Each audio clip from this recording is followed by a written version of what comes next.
Let's do a little bit of a live reaction here. ESPN dropped some rankings. They dropped these lists.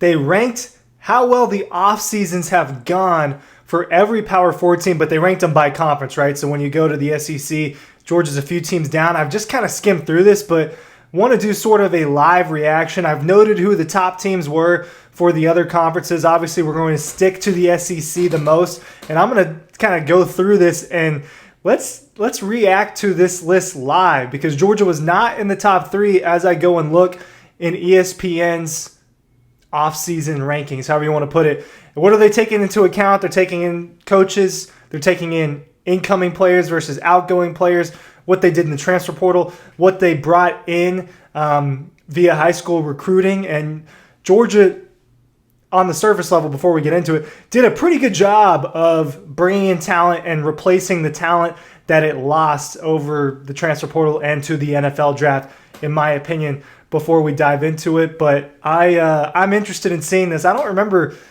this edition over the last few years, so let's get into it. Ryan Curley from Dawg posts down below are all the links that you need to know. The most important link, URL, website, whatever you want to call it, is dawgpost.com. Make sure you are checking out our website.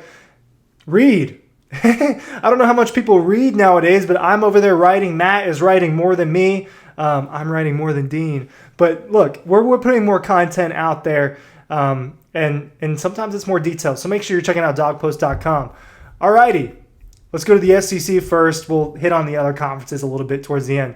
The number one offseason, according to ESPN, the LSU Tigers, with key additions of Nick Anderson and Barryon Brown, wide receivers via the transfer portal. I agree that those are good additions. They got a DB, Mansour Delane, who I'm not aware of. Key departures, Mason Taylor, tight end, Will Campbell, offensive tackle, right, ended up going 4th overall to the Patriots. But I'm not gonna spend too much time on every team. Look, they got Garrett Nussmeier, a quarterback that people are very high on. I was very high on him in the middle of the season. I thought his play got worse after the middle of the season. I thought that he kind of fell off a little bit in terms of what I watched. But this is kind of the bottom line take for why LSU had the best offseason in the SEC. This is Tim Connolly. I'll read these bottom line takes. I won't read like all the other blurbs, but we'll go through it. Brian Kelly retained one of the most proven quarterbacks in the SEC and brought in the most celebrated transfer class in the league as well.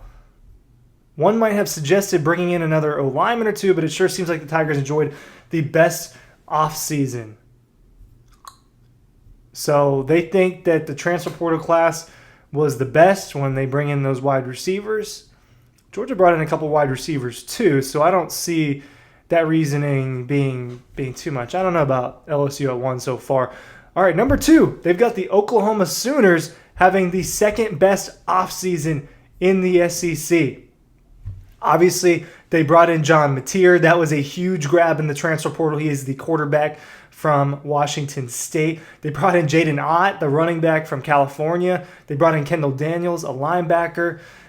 They lose Billy Bowman, right? Defensive back, really good. They lost Nick Anderson to LSU, the wide receiver of the transfer portal, but they didn't lose too much. They brought in a top tackle recruit in Michael Fasusi, right? These are, I'm kind of just looking at what they've got listed, and I have a pretty good background on these players. But Michael Fasusi, one of the higher ranked tackles in this class. So getting it right with recruiting. They brought in a quarterback to replace Jackson Arnold, who, look, as a former 5-star, underperformed, and John Mateer was seen as one of the crown jewels in the transfer portal this offseason. This is what ESPN's bottom line was in Oklahoma. No one needed a good offseason more desperately than Brett Venables, but he probably put together the best offseason in college football. Then why are they ranked 2? We'll see if it translates to wins against another brutal schedule, but Mateer and company should produce a solid turnaround in the points department. Off-season national champions. Okay, I'm moving on from that. Auburn is number 3 on ESPN's list here. I do think that they brought in some serious transfer portal additions. Now, I told you, I'm not really high on Jackson Arnold, but Jackson Arnold transfers from Oklahoma to Auburn, and he is likely going to be the starting quarterback. They brought in Eric Singleton, who was widely seen as the best wide receiver in the transfer portal, ranked 1 spot ahead of Zachariah Branch. But, you lose some good wide receivers, some good linebacker talent. You got to move on from Jarquez Hunter. brought in some pretty solid recruits. Bottom line for Auburn, according to ESPN, there's continuity atop the coaching organization chart, and there will be plenty of blue chippers on the two deep. Hugh Freeze had a solid offseason as we're defining it, but the SEC season will ride on whether Auburn's completely new quarterbacks room produces an SEC caliber starter. And that's kind of the question with Jackson Arnold. Texas is number 4, right? So we know Texas lost Matthew Golden, Isaiah Bond, their top 2 receivers. They lost Kelvin Banks, tackle. They lost 2 very good defensive backs in Jahdae Barron. They lost Andrew Makuba. Brought in one of the best recruiting classes. Brought in some good transfers. Texas is on the uppity up, and they finished with the number 1 ranked recruiting class according to ESPN. The bottom line for Texas, according to ESPN here, if Manning takes the leap people expect, Arch Manning, that could paper over a bunch of cracks, especially considering the continuity at coordinator. But even with the good recruiting and decent portal work, losing 4 offensive line starters and your top 4 on the defensive line feels pretty scary. That's what... I'm taking a pause. That is what I'm not understanding with all the Texas love over Georgia. I'm not sitting here saying Georgia's the best team. I'm not like, bam, bam, bam, bam, Georgia's the best team. But I don't see why there's a separation between Texas and Georgia. I get that Arch Manning's a very talented quarterback. I get that they've done a good job recruiting. They lost just as much production as Georgia did.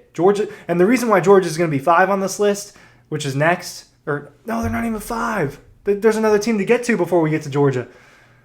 The reason why Georgia's not towards the top, they lost Jalen Walker, Mike Williams, a lot of defensive production. They lost 4 or 5 offensive line starters, just like Texas did.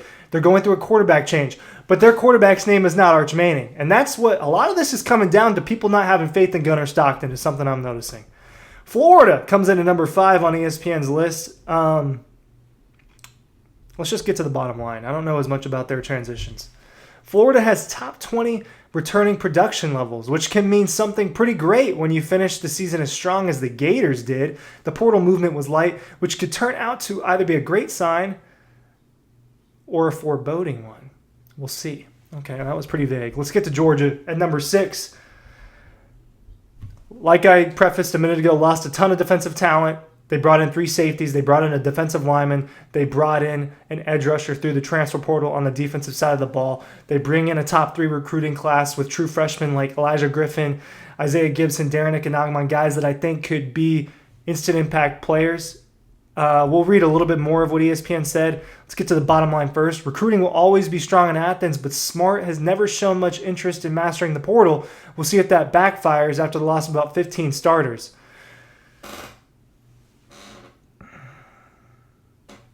This is why I get frustrated with these lists, and this is why, like, when I'm going through it, I'm skipping Florida, talking about them in detail, because I don't know as much about their situation as I do Texas. This writing shows that this guy's not paying attention. They brought in 10 portal players. They're just not paying attention. This is not me being upset about Georgia. It's me being upset about people writing things and putting all this content out there when it's not thoroughly researched. Biggest coaching move, I'm trying to read more. They brought in Andrew Thacker, right, to be the nickelback and star coach from Georgia Tech. He was defensive coordinator. What went wrong, according to ESPN?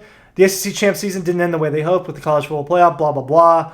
The timing of Beck's injury hurt, and they're ultimately going to stick with Gunnar Stockton as their best option.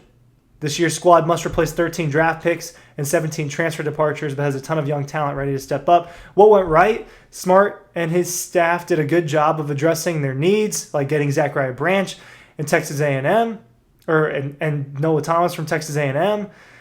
They've got a few people returning, like Christian Miller and Dalen Everett, that are going to help them. They went out and they got... So then this is more a research paragraph. They talk about Josh McCray. They talk about Ella Madozi in the transfer portal.